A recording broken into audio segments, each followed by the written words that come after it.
Pernah gak sih lo mikir, kenapa sih banyak orang baik yang nasibnya tuh selalu apes gitu? Tapi di sisi lain, kok banyak ya orang jahat atau orang licik yang berakhir sukses? Kalau lo nonton film ya, judulnya tuh The Founder, lo bakal tahu gimana Ray Kroc manfaatin keluguan McDonald bersaudara dengan licik, mainin celah kontrak, ngerebut hak nama, sampai akhirnya dia sukses nendang pendiri McDonald dari perusahaannya sendiri. Dan akhirnya McD sukses sampai sekarang. Orang yang suksesnya mendunia pun juga ngalamin apes yang sama. Misalnya kayak Lisa Blackpink pernah ditipu 11,8 miliar rupiah sama ex-manajernya yang adalah orang kepercayaannya dia. Taylor Swift juga sama. Di tahun 2019, hak master dari 6 album pertamanya itu diambil alih sama Scooter Braun, yang akhirnya Taylor ngabisin duit sekitar 5,8 triliun rupiah buat dapetin lagi hak master dari albumnya. Ini adalah fakta pahit yang kejadiannya tuh ada di mana-mana. Di kerjaan, lu bisa jadi yang paling rajin, murah senyum, atau suka membantu, tapi pas giliran promosi, jangan kaget ya kalau yang naik malah temen lo yang cari pinter muka atau munafik. Nah makanya jangan heran kenapa kok kayaknya banyak ya orang jahat yang sukses. Ya karena orang baik itu terlalu naif, gampang ditipu, dan juga mudah dijahatin. Sekalinya ada celah, ya orang baik ini bisa hancur dan dimanfaatin sama orang licik. Nah pertanyaannya, apakah di dunia ini orang baik itu sama dengan ditakdirkan susah buat sukses? Atau sebenarnya ini masalah sistem di dunia modern yang udah korup dan kebablasan? Welcome to Kelas Kehidupan by 1%. Enjoy.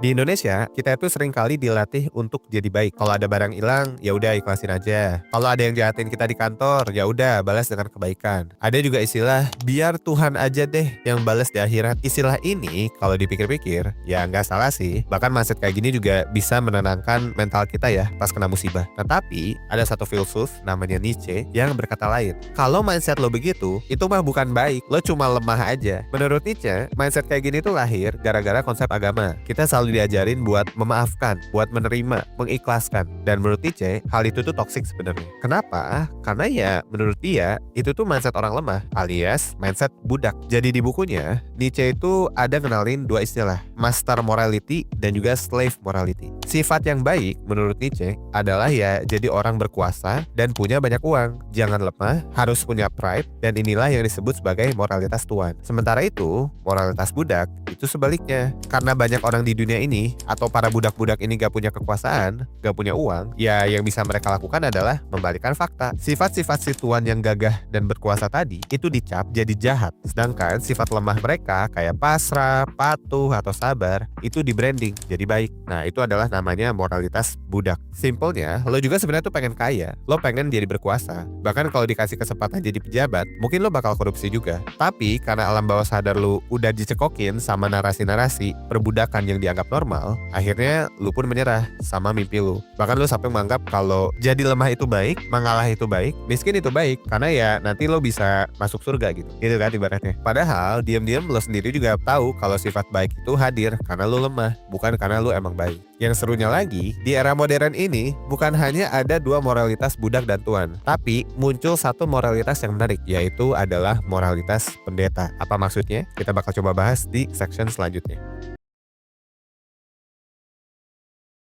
Karena orang baik itu lemah, banyak dari mereka yang akhirnya cari pelindung yang bisa wakilin suara mereka. Kita bisa sebut orang-orang ini sebagai kasta pendeta atau priest. Biasanya, para priest ini muncul sebagai idol, ustadz, motivator, aktivis, influencer, atau profesor yang bergelar tinggi. Biasanya, manusia-manusia yang memegang moralitas budak ini berharap priest bisa ngebela mereka yang ada di masyarakat. Dan para kasta pendeta ini pun seringkali membranding diri mereka sebagai pembela dan juga penolong masyarakat. Tetapi plot twistnya, Nietzsche juga bilang kalau priest itu justru adalah orang yang paling jahat dan paling membenci orang lain. Dan bahkan, lo sadar gak sih? Kalau sekarang banyak idola dalam tanda kutip yang belum mungkin dulu idolain tapi sekarang berkhianat. Mereka sekarang gak lagi mewakili suara lo, tapi jadi bagian orang yang menindas lo juga bahkan. Misalnya tuh kayak dulunya tuh orangnya aktivis, tapi sekarang jadi anggota DPR dan berubah. Misalnya ada pemuka agama yang dulu fokusnya ke ajaran dan agama, sekarang jadi pengelola tambang. Atau sebelumnya juga ada orang influencer ya yang gak pernah cari sensasi, tapi sekarang tiap ada sensasi yaitu dikontenin. Jadi polanya seringkali memang begitu. begitu. Dan itu nggak selalu negatif sih ya. Tapi jarang-jarang sih yang kayaknya tuh positif setelah masuk politik atau dikasih ketenaran. Sebenarnya sisi pelin-pelan dari kasta pendeta ini udah dijelasin sama Rene Girard. Dia bilang manusia itu adalah makhluk copy paste atau peniru. Idol lu itu, meski termasuk kasta pendeta, itu sebetulnya nggak ada bedanya sama kasta tuan atau oligarki. Mereka merasakan enaknya punya uang, kekuasaan, dan ketenaran.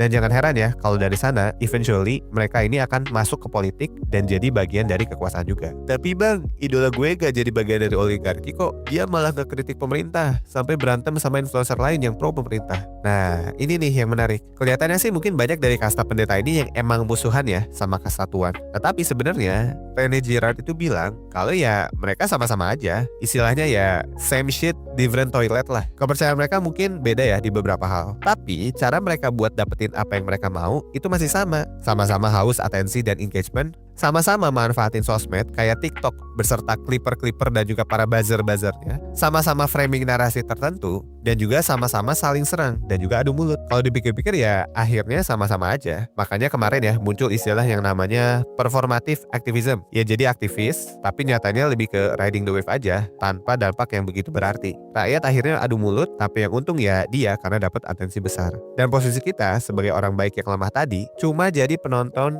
yang diadu domba aja sama orang-orang ini. Dan siapa yang akhirnya paling dirugikan? Ya adalah kita, rakyat biasa yang tidak menjadi master ataupun jadi pendeta ya, yaitu para slave yang akhirnya dirugikan.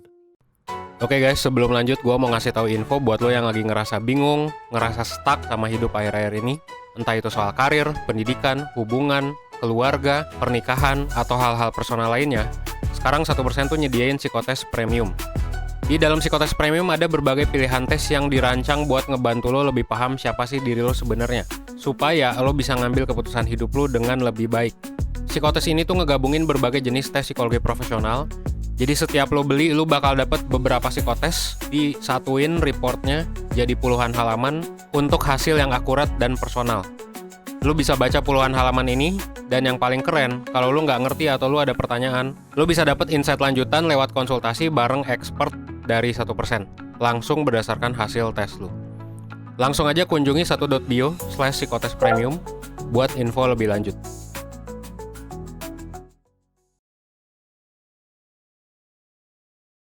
Lo udah sadar kalau selama ini lo itu cuma lemah. Lo juga udah tahu kalau pelindung lo alias idola lo sekarang ya, si priest tadi, ternyata gak bisa bantu lo karena mereka juga serakah. Nah terus pertanyaannya, apakah lo harus jadi orang jahat biar gak bodoh dan sukses? Tentu jawabannya gak kayak gitu ya. Kalau bisa sih lo jangan jadi orang yang jahat dan merugikan orang lain. Nietzsche juga gak pernah nyuruh lo jadi penjahat. Dia cuma nyuruh lo jadi manusia yang modern. Manusia modern itu maksudnya gimana? Pertama, lo punya pemikiran dan impiannya sendiri. Dan yang kedua, bebas dan gak terjebak sama pendapat orang lain atau kebiasaan lama yang mengekang manusia. Ini yang Nietzsche sebut sebagai Ubermensch atau manusia unggul. Nah bedanya orang baik yang lemah tadi adalah lo punya keinginan untuk sukses dan lo punya skill yang oke buat dapetin itu.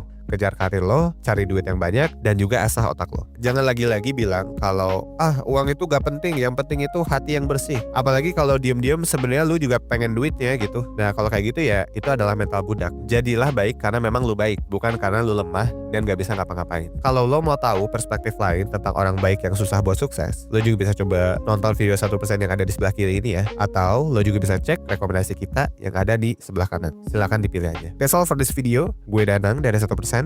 Jangan lupa bahagia dan jangan lupa hidup seutuhnya. Thanks.